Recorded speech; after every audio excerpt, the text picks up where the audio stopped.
Wa idh qulna lil malaikah, dan ingatlah ketika Allah memerintahkan kepada para malaikat dan iblis, jin, usjudu li Adam, kalian semua sujudlah kepada Adam.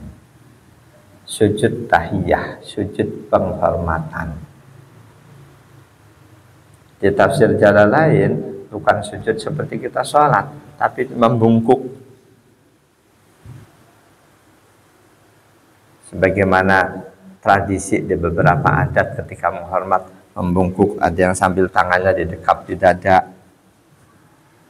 Jadi sujud yang diperintahkan bukan sujud seperti kita sujud sholat. Sujud tahiyah, membungkuk. Nah itu ketika kita membungkuk niatnya menghormat, bukan menyembah. Kok dianggap itu syirik? Yang anggap syirik itu memang demen mensirik-sirikan orang lain.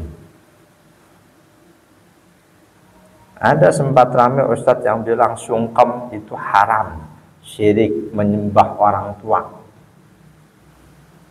Dia lupa dengan ayat ini, Allah nyuruh malaikat sujud ke Nabi Adam. Allah yang nyuruh. Kalau memang sujud ke Adam itu syirik, masa Allah nyuruh malaikat untuk syirik?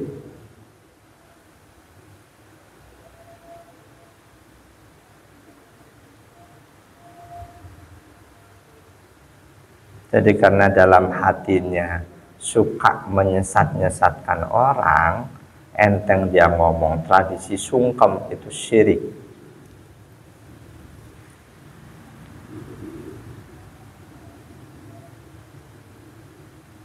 Jadi sesudah Allah perlihatkan keistimewaan Nabi Adam dibanding para malaikat, lalu Allah perintahkan para malaikat dan jin untuk sujud menghormat Adam. Dua jenis makhluk itu, malaikat dan jin, rupanya jin, iblis khususnya, dalam dirinya ada jiwa sombong. Sehingga sikap iblis dengan sikap malaikat terhadap perintah Allah berbeda jauh. Fasajadu, malaikat seluruhnya nurut dengan perintah Allah. Mereka sujud menghormat Nabi Adam, illa iblis, kecuali iblis. Siapa iblis? Di tafsir Jalalain, huwa abul jin. Iblis itu dedengkotnya jin, bapaknya jin.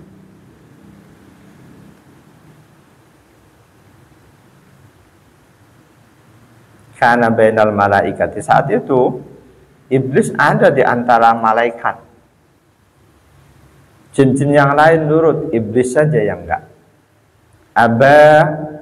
Dia membangkang perintah Allah untuk sujud. Membangkang, wastakbaro, dan dia merasa sombong. Membangkang atau dia karena dalam hatinya ada rasa jiwa sombong, dia enteng membangkang Allah. Dia melupakan bahwa yang memerintahkan Allah, yang dia lihat sisi Adamnya, dia merasa lebih baik. Di ayat yang lain, ana khairum min, itu ucapan iblis, aku lebih baik dibanding Adam. Membangkang dan ada rasa sombong. Akhirnya wa kana minal kafirin, maka iblis pun mulai saat itu menjadi bagian makhluk yang kafir. Siapapun yang membangkang perintah Allah,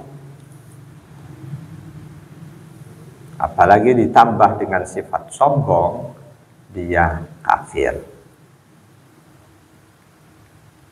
Ada muslim tidak melaksanakan perintah Allah, tapi nggak ada rasa membangkang di dalam hatinya, melainkan karena rasa malas, itu tetap sebagai muslim.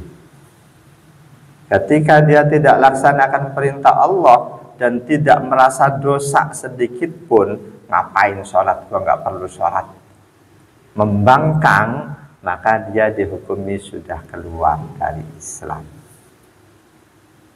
Jadi dua orang yang sama-sama nggak sholat, bisa jadi yang satu hukumnya sudah murtad, satunya lagi tetap sebagai muslim yang berdosa.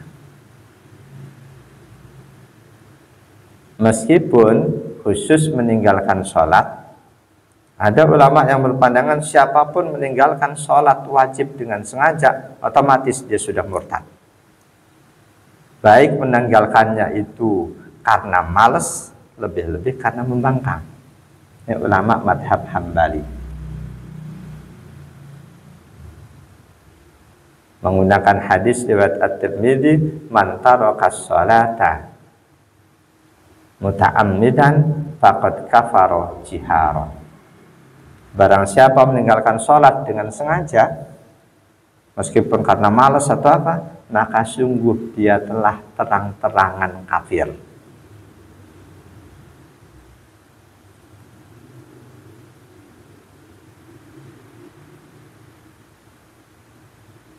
Jadi membangkangnya iblis terhadap perintah Allah karena dalam dirinya ada sifat sombong.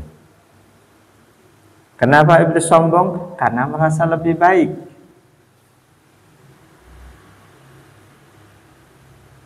Andaikan saat itu nggak cuma malaikat yang Allah suruh sebutin tuh nama benda-benda, iblis juga Allah suruh, yakin iblis nggak bisa nyebutin.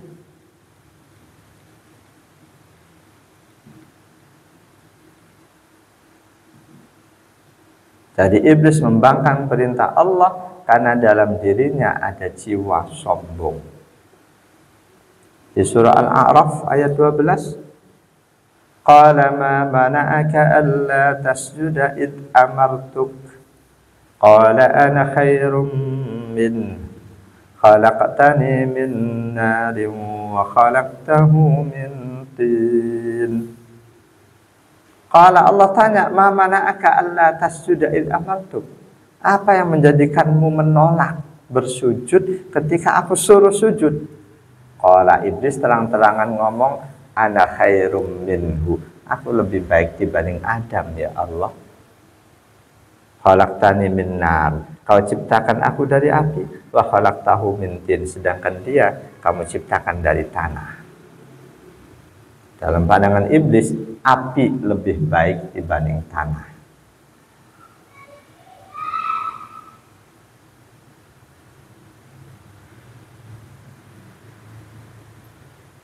Jadi asal usul kekafiran iblis itu karena kesombongannya. Asal usul kekafiran iblis karena kesombongannya. Apakah setiap orang yang sombong lantas dinilai kafir?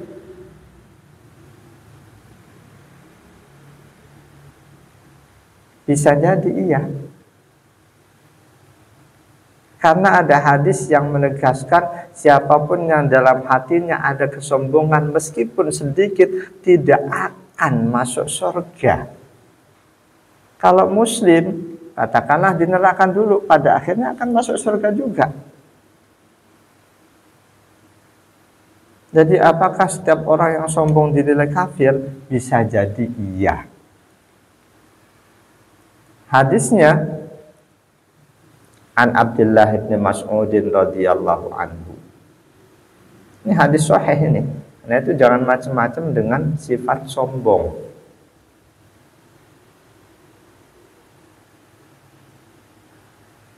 Dari sahabat Abdullah bin Mas'ud radhiyallahu anhu, anin Nabi sallallahu alaihi wasallam, dari baginda Nabi sallallahu alaihi wasallam, qala, beliau bersabda, la yadkhulul jannata, tidak akan masuk surga, man, orang, kana fi qalbihi misqalu dzarratin min kibrin, yang dalam hatinya ada kesombongan meskipun cuma seberat biji sawi.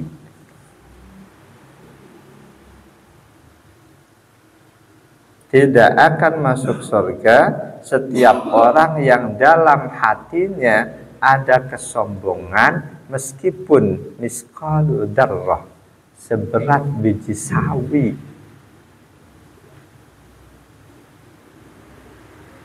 Tapi kita tidak boleh lantas menjustis, menghukumi dia itu sombong. Taunya dari mana? Kadang sombong dengan percaya diri itu terlihatnya sama. Orang yang percaya diri belum tentu dia sombong. Ketika PD-nya kelewatan, itu mungkin sombong. Kita punya ilmu, punya kemampuan, kalau nggak pede, kita nggak akan bisa menyampaikan.